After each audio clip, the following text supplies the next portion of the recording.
పల్నాడు జిల్లాలో జల వనరుల శాఖ మంత్రి అంబటి రాంబాబుకు చేదు అనుభవం ఎదురైంది. ముప్పాళ్లలో రోడ్డు ప్రమాద బాధిత కుటుంబాన్ని పరామర్శించడానికి వెళ్లగా బంధువులు నిలదీశారు. మరణించినప్పుడు రాకుండా ఇప్పుడెందుకు వచ్చావు అంటూ మంత్రిపై మండిపడ్డారు. తమకు న్యాయం చేయలేదని ఆగ్రహం వ్యక్తం చేశారు. మేము ఓట్లు వేస్తే గెలిచిన సంగతి మర్చిపోవద్దు అన్నారు. దీంతో మంత్రి అంబటి రాంబాబు షాక్ తిన్నారు.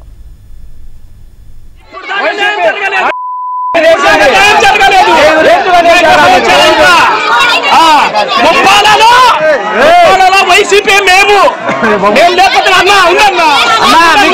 మాట్లాడాలన్నా మేము ఓట్లేసి గెలిపించాము. ఇప్పుడు ఎందుకు వచ్చాడు అన్నా?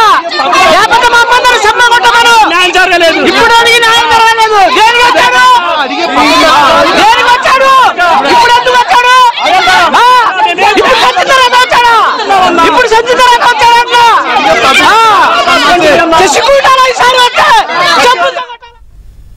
ఇదే అంశానికి సంబంధించి మరిన్ని అప్డేట్స్ మా కరెస్పాండెంట్ సాంశివరావు అడిగి తెలుసుకుందాం. సాంశివరావు, నీలిమా సొంత నియోజకవర్గంలో మంత్రి అంబటి రాంబాబుకు మరొకసారి సొంత పార్టీ కార్యకర్తల నుంచి నిరసన శాఖ తగిలింది.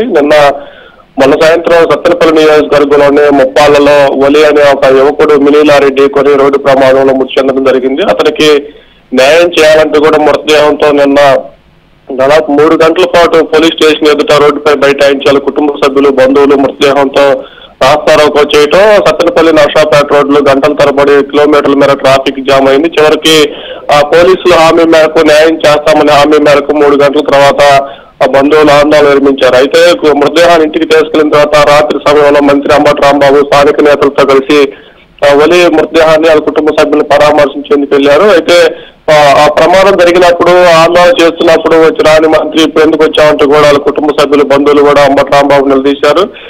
మృతి చెందిన కుటుంబం కూడా వైసీపీ పార్టీకి చెందిన వారు కావడంతో వైసీపీ పార్టీ చెందినవారు మృతి చెందినా కూడా ఓట్లు వేసి కల్పించుకున్న రాలేకపోయామంటూ కూడా అక్కడున్న మహిళలు, ముస్లింలు కూడా పెద్ద ఎత్తున అతనిపై కూడా బూతులతో చెలరేగిపోవడం జరిగింది. దీంతో చేసేది లేక పోలీసుల సాయంతో మంత్రి అంబటి రాంబాబు అక్కడి నుంచి వెళ్ళిపోవడం జరిగింది. Neelima, thank you.